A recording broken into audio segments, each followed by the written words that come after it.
Assalamualaikum warahmatullahi wabarakatuh. Bismillahirrahmanirrahim. Ashhadu an la ilaha illallah wa ashhadu anna Muhammadar Rasulullah. Allahumma salli ala sayyidina Muhammad wa ala ali sayyidina Muhammad. Rabbi israh li sadri wa yassir li amri wahlul 'uqdatam min lisani yafqahu qawli. Amin. Bismillahirrahmanirrahim. Salam hormatku, salam ta'zimku selalu buat para sahabat-sahabatku tercinta, baik yang ada di dalam ataupun yang ada di luar negeri. Semoga kita semua senantiasa selalu di dalam jalan Tuhan yang telah menciptakan kita, selalu di dalam bimbingan Allah Subhanahu wa Ta'ala. Amin ya Rabbal Alamin. Marilah kita awali kajian di subuh yang indah ini dengan menggemahkan kalimah-kalimah thayyibah. Subhanallah walhamdulillah wa la ilaha illallah wallahu akbar wa la hawla wala quwwata illa billahil aliyyil azim. Sadaqallahul azim. Di subuh yang indah ini bertepatan tanggal 20 Kamis Oktober 2022, ada pertanyaan dari saudari kita di seberang sana, yakni Malaysia. Marilah kita dengarkan bersama-sama. Assalamualaikum warahmatullahi wabarakatuh. Nama saya Suhaila daripada Johor Bahru, Malaysia. Ingin bertanya kepada Ustaz satu soalan berkaitan dengan hadis Nabi, iaitu fitnah akhir zaman. Boleh Ustaz terangkan maksud dari sudut hakikatnya, insya-Allah. Terima kasih. Assalamualaikum warahmatullahi wabarakatuh. Waalaikumsalam warahmatullahi wabarakatuh. Pertanyaan dari Bunda Malaysia ini tentang fitnah akhir zaman. Kebanyakan seluruh umat manusia, ya termasuk saya, menafsirkan ayat-ayat, menafsirkan hadis-hadis, menafsirkan ayat-ayat suci-sucinya agama apapun, golongan apapun, aliran apapun, semuanya memahami, menafsiri ayat-ayat itu dengan hawa nafsunya. Menafsiri semua kitab-kitab itu dengan dirinya sendiri, versi kemanusiaannya sendiri. Tidak versinya Tuhan, tidak versinya Sang Pencipta yang membuat atau yang mengadakan ayat-ayat itu. Akan tetapi kita menafsirkan selama ini dengan tafsir yang mana sesuai dengan hawa nafsu kita sendiri-sendiri. Karena itulah ayat-ayat suci, karena itulah hadis-hadis, karena itulah kitab-kitab suci yang sudah diturunkan ke dunia ini, Al-Quran, Injil, Zabur, Taurat, ditafsiri dengan penafsiran masing-masing individu manusianya. Logikanya begini. Ayat-ayat Al-Quran atau hadis-hadis yang selama ini ditafsiri sesuai hawa nafsu manusianya masing-masing, ditandai, dibuktikan dengan banyaknya perpecahan-perpecahan masing-masing golongan, perpecahan-perpecahan masing-masing aliran. Di agama lain pun juga demikian, di Kristen, Nasrani, Yahudi, Majusi, masing-masing berpecah menjadi bergolong-golong dan beraliran-aliran. Dikarenakan apa? Dikarenakan manusia memahami ayat-ayat suci sakarepe atine dewe-dewe, sak seneng-senenge dewe-dewe. Jadi di paparan YouTube Uripe Allah ini kita akan mengembalikan kepada keesaan, ketauhidan, dikembalikan lagi ayat-ayat itu, hadis-hadis itu kepada asal muasalnya, agar supaya meminimalisir perbedaan-perbedaan yang ada, dan agar supaya kita bisa menemukan titik-titik yang selama ini kita perdebatkan, agar kita menemukan persamaan dari apa yang kita perdebatkan selama ini, agar ketemu satu jalan. Inna lillahi wa inna ilaihi roji'un, pulang kembali dari mana asal kita berada, dan ke situ pula tempat kita kembali.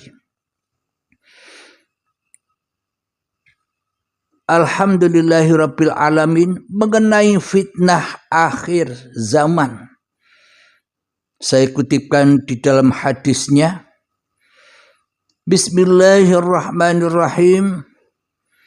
Rasulullah Shallallahu Alaihi Wasallam bersabda, tidaklah datang kepada kalian suatu hari atau suatu zaman, melainkan sesudahnya lebih buruk dari sebelumnya, hingga kalian berjumpa dengan Rabb kalian. Dari Sahih Al-Bukhari. Jadi kita memahami hadis ini, tidaklah datang kepada kalian suatu hari atau suatu zaman, melainkan sesudahnya lebih buruk dari sebelumnya, hingga kalian berjumpa dengan Rabb kalian. Benarlah hadis ini. Apa maksudnya? Apa logikanya? Zamannya para nabi-nabi terdahulu, zamannya para rasul-rasul terdahulu, itu zaman yang lebih baik daripada zaman akhir, yang mana kerasulan dan kenabian sudah tak ada lagi. Ya zaman akhir, ya zaman ketika manusia sudah tak bertuhan lagi. Mari kita buktikan bahwa kita selama ini hanya seolah-olah saja bertuhan, hanya seolah-olah saja beragama, namun di dalam hati kita yang terdalam kita tak pernah mengenal agama, apalagi kita takkan pernah mengenal Tuhan. Semuanya hanya slogan-slogan saja, semuanya hanyalah fata morgana saja, dan semuanya hanyalah angan-angan yang diperdebat-debatkan manusia saja. Karena manusia menafsirkan ayat-ayat suci, baik itu Al-Quran, Injil, Zabur, Taurat, baik itu hadis dan sebagainya, diartikan, ditafsirkan sesuai golongannya sendiri, sesuai aliran-alirannya sendiri, sehingga manusia berpecah belah di dunia ini. Inilah fitnah akhir zaman itu, karena jauh manusia dari jalan para nabi dan para rasulnya. Manusia sudah tidak mengikuti lagi para nabi dan para rasulnya. Yang diikuti oleh manusia selama ini, yang mengikuti para nabi dan para rasulnya, hanya hoak saja, hanya bohong saja, hanya dusta saja.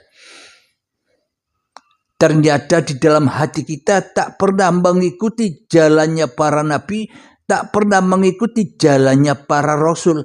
Apa itu? Selalu datang kepada Sang Pencipta di dalam hatinya daripada datang kepada hawa nafsunya sendiri. Inilah bukti yang sangat amat nyata bahwa kaum atau umat setelahnya para nabi dan para rasul itu umat yang terburuk dari umat-umat sebelumnya. Kenapa? Karena jauh dari jalannya para nabi dan para rasul. Contoh apa jalannya para nabi dan para rasul? Ketika di dalam hati kita yang paling wujud, ketika di dalam hati kita yang paling hidup, ketika di dalam hati kita yang merasa paling berkuasa atas hidup dan badan ini, inilah tanda bukti bahwa kita sudah melenceng jauh daripada imannya para nabi dan imannya para rasul. Yang mana iman hatinya para nabi dan imannya para rasul dicontohkan di dalam Al-Quran. Muhammad, bukan kamu yang melempar, tapi akulah yang melempar. Inilah tanda bukti bahwa Allah, bahwa Sang Pencipta Muhammad itu ternyata lebih wujud, lebih hidup, lebih ada, lebih berkuasa daripada Muhammadnya sendiri di dalam hatinya. Terbukti Muhammad bukan kamu yang melempar, Muhammad bukan kamu yang memanah. Bila ini dijabarkan seperti ini, Halim, bukan kamu yang hidup itu. Halim, bukan kamu yang bisa bicara itu. Halim, bukan kamu yang bisa merokok itu. Halim, bukan kamu yang bisa berkegiatan sejak bangun tidur sampai tidur lagi. Halim, bukan kamu yang bisa makan. Halim, bukan kamu yang bisa minum. Halim, bukan kamu yang bisa bekerja. Tanpa hidupku, tanpa badan-badan ciptaanku, kamu bukan apa-apa dan kamu bukan siapa-siapa. Bila dijabarkan seperti itu, maka bila dijabarkan,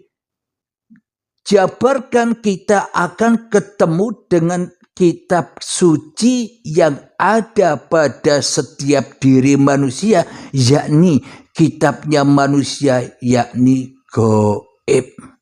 Manusia ini hakikatnya gaib. Manusia ini hakikatnya tak ada. Manusia hakikatnya ini tak wujud. Manusia ini hakikatnya tak hidup. Bila manusia punya wujud, bila manusia punya hidup, maka manusia tak akan pernah mati dari kehidupannya. Manusia tak akan bisa gaib dari kewujudannya. Dulu Abdul Halim ini 50 tahun yang lalu tidak tahu di mana ia berada. Saya 50 tahun yang lalu bukan apa-apa dan bukan siapa-siapa. Karena 50 tahun yang lalu saya gaib, saya tidak ada, yang ada hanya la ilaha illallah, la mawjudan illallah. Itulah kenyataan kitab-kitab sucinya. Setiap manusia yakni menyadari bahwa sesungguhnya Tuhannya, bahwa sesungguhnya uripe Allah lebih wujud daripada pengakuan-pengakuan hidup yang selama ini kita akui sebagai hidup manusia kita. Badan yang Kita kira ini wujud, ternyata lebih wujud hidup daripada badan. Bila tak ada hidup, bila tak ada uripe Allah yang selama ini kita akui sebagai uripe manungsane kita, maka badan-badan ini takkan pernah ada. Apalagi aktivitas, apalagi syariat-syariat yang kita kerjakan, tentunya semuanya takkan pernah ada tanpa Allah. Inilah bukti ayat-ayat sucinya setiap manusia. Yakni apa ayat suci setiap manusia? Yakni manusia yang sadar dari mana ia berada, dari mana ia diwujudkan. Jadi kita tak bingung memperdebatkan kitab-kitab yang di luar diri kita, yang mana selama ini kitab-kitab yang ada di luar diri kita ini malah membingungkan, malah menyesatkan hati-hati setiap yang meyakininya. Agama-agama yang di luar ini, Islam, Nasrani, Yahudi, Majusi, Kristen, Hindu, Buddha, dan sebagainya, apapun nama-nama agama di dunia ini, semuanya menyesatkan bila manusianya tidak tahu makna hakikat agama-agama yang dipeluknya itu. Jadi apakah hakikat agama-agama yang dipeluk oleh masing-masing manusia? Maksud agama yang dipeluk oleh setiap hati manusia itu tujuannya agar manusia tahu dirinya, siapa dirinya, dan siapa Tuhannya. Hanya itu tujuan pokok agama-agama yang dipeluk oleh setiap manusia, yakni masuk ke dalam agama Tuhannya. Dalam versi Islamnya, inna dina indallahil Islam. Sesungguhnya agama di sisi Allah itu ketika hatimu sudah selamat dari dirimu, di hatimu hanya Tuhanmu yang nyata, hanya Tuhanmu yang ada, hanya Tuhanmu yang wujud, maka itulah keesaan Tuhan, itulah tujuan semua agama apapun yang dipeluk manusia, semua muaranya tujuannya hanya ke situ. Tidak malah kita memperdebat-debatkan agama dengan agama yang lain. Tidak malah kita memperdebatkan ayat-ayat yang satu dengan ayat-ayat yang lain. Ketika manusianya masih di dalam zaman akhir zaman, ketika hawa nafsu lebih menjadi Tuhan, hawa nafsu lebih menjadi Allah, hawa nafsu lebih menjadi Allah, hawa nafsu lebih menjadi Bapa, hawa nafsu lebih menjadi Romo, hawa nafsu lebih menjadi Gusti di dalam hatinya, maka semuanya akan kelihatan berbeda-beda. Karena hawa nafsu kita selama ini yang jadi Tuhannya di dalam setiap hati kita, maka kita takkan pernah bisa menemukan persamaan kita sebagai makhluk, malah yang kita cari hanyalah perbedaan saja.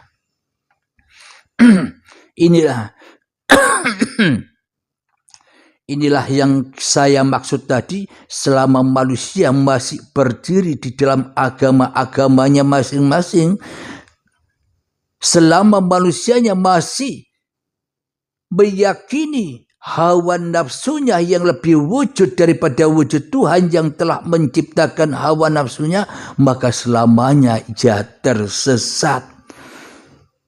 Tersesat jalannya dari jalan Tuhannya. Disuruh meninggalkan dirinya, diutus meninggalkan kemanusiaannya, kok tambah jadi Tuhan manusianya, malah Tuhannya tambah digoib-goibkan, Tuhannya malah ditiada-tiadakan di dalam hatinya. Itulah huru hara fitnahnya zaman akhir itu. Itu zaman akhir ketika manusianya masih terbelenggu dengan hawa nafsunya, ketika manusianya tak bisa terbang pulang kepada Tuhannya. Karena manusia masih jauh dari Bapanya, manusia jauh dari Tuhannya. Diibaratkan di agama Nasrani, anak-anak Tuhan. Anak-anak Tuhan itu bukan seperti anak-anak versi pemahaman hawa nafsu manusianya. Yang dimaksud anak-anak Tuhan itu anak yang berbakti kepada orang tuanya, yakni manusia yang berbakti kepada Tuhannya. Itulah yang disebut anak-anak Allah, anak-anak Tuhan. Itulah yang disebut rasul-rasulnya Allah. Hatinya sudah terpaut kepada lillahi ta'ala. Apapun yang dikerjakannya di dalam hatinya selalu lillah, ini karena Tuhanku. Bila aku tak hidup, maka aku tak bisa begini. Dengan hidup Tuhanku lah aku bisa begini. Dengan hidup Tuhanku lah aku bisa bicara. Dengan hidup Tuhanku lah aku bisa duduk. Dengan hidup Tuhanku lah aku bisa minum seperti ini. Permisi. Bismillahirrahmanirrahim.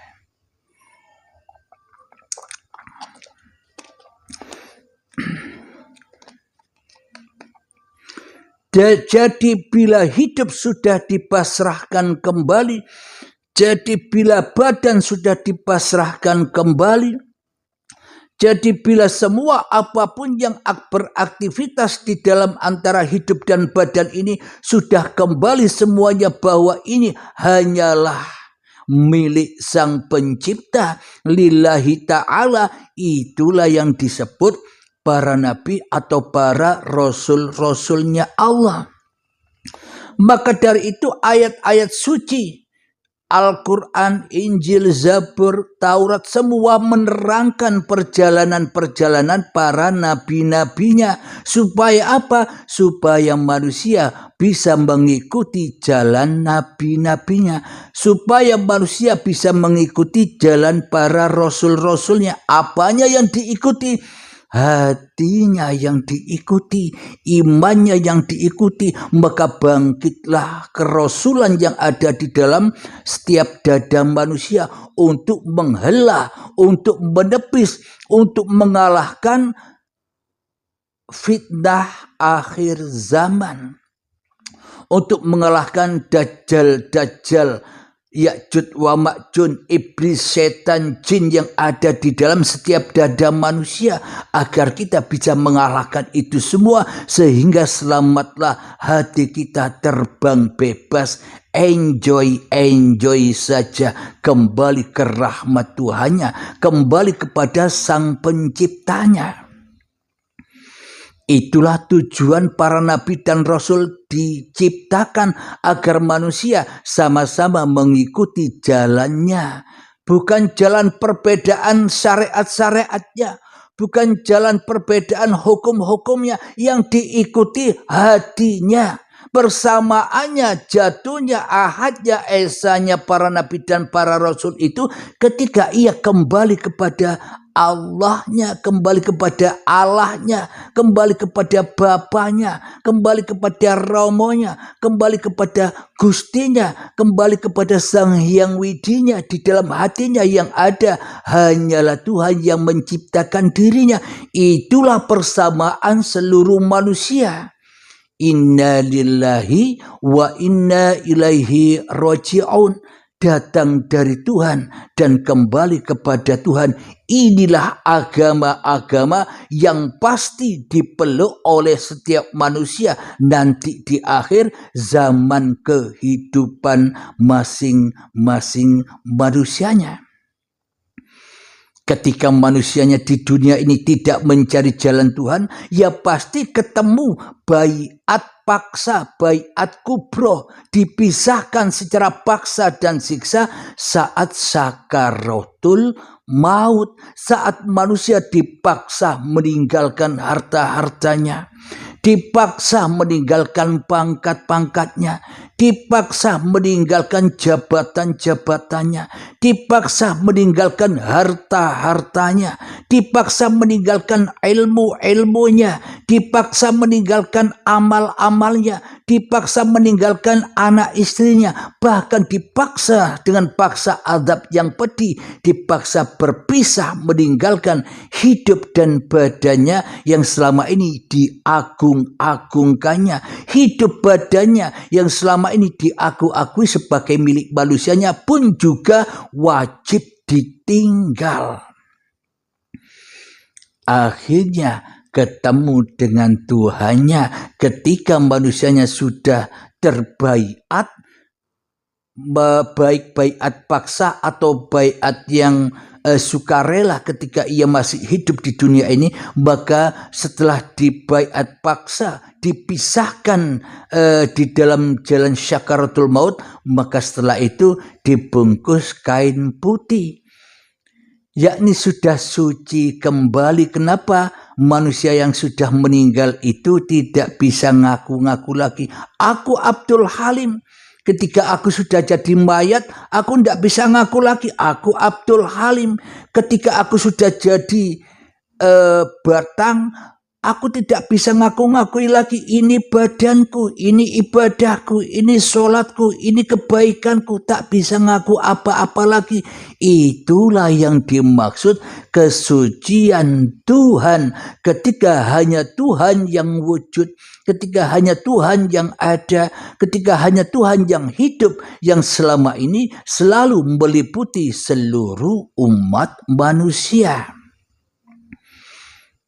Itulah zaman akhir itu ketika manusianya melaksanakan pintu baiat, memisahkan hawa nafsunya agar dirinya bebas terbang kepada Tuhan yang telah menciptakannya. Alhamdulillahirabbil alamin. Mari kita buka Al-Qur'annya agar kita bisa menyimak, agar kita bisa membuktikan apa yang diterangkan tadi di depan tentang fitnah akhir zaman. Kita buka di dalam surat Al-Ankabut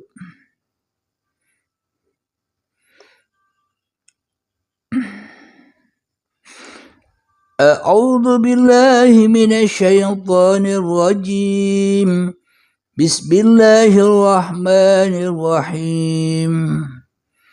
Mohon maaf sebelumnya bagi siapapun Anda, siapapun sahabat-sahabat saya, baik itu dari golongan Islam, Kristen, Nasrani, Yahudi, Majusi, Sabi'in, dan apapun agama Anda, boleh Anda bertanya di dalam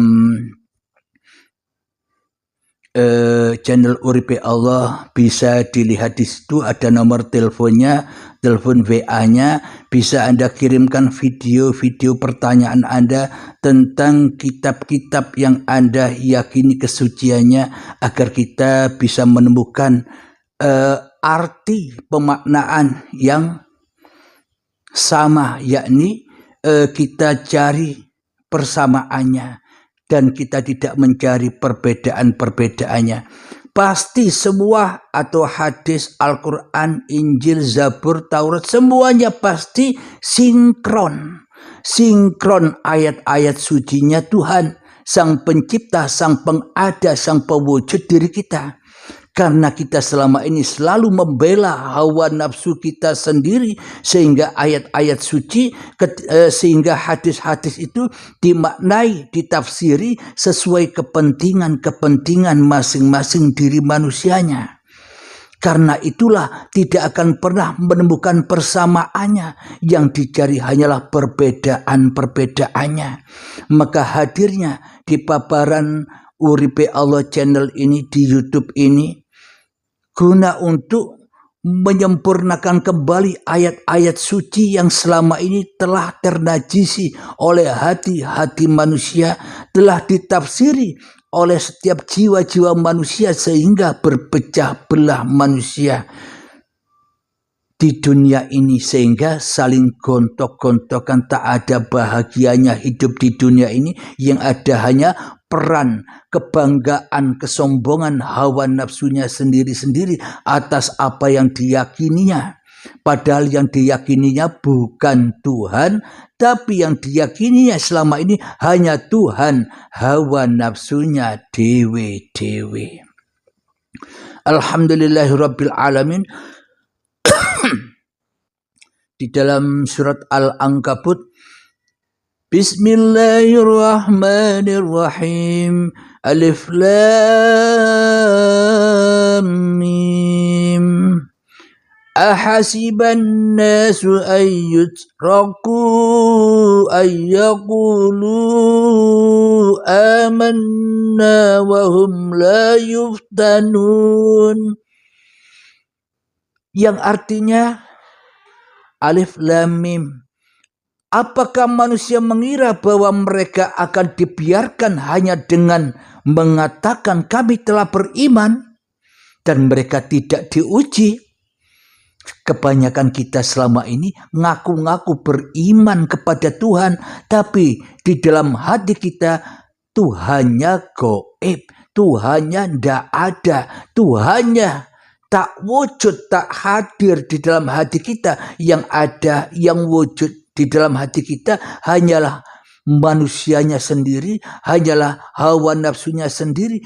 Apakah mungkin itu dikatakan iman kepada Tuhan? Padahal hati kita kafir, padahal hati kita ingkar, padahal hati kita murtad dari Tuhan, padahal hati kita selalu mensekutu-sekutukan Tuhan dengan diri kita sendiri di dalam hati kita.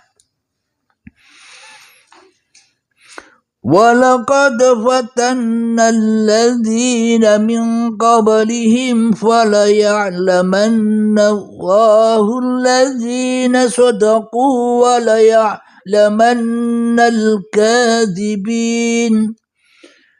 Dan sungguh kami telah menguji orang-orang sebelum mereka, maka Allah pasti mengetahui orang-orang yang benar dan pasti mengetahui orang-orang yang dusta. Apa buktinya Allah tahu orang-orang yang benar? Apa buktinya Allah tahu orang-orang yang dusta? Coba cek hati kita masing-masing. Siapa yang wujud di dalam hati kita? Siapa yang hidup di dalam hati kita? Siapa yang berkuasa di dalam hati kita? Kita apa Allah? Kita apa Bapa? Dan sebagainya. Kita pun juga tahu kita ini iman beneran atau dusta. Kita saja tahu, berarti hidup inilah uripe Allah yang sangat amat nyata.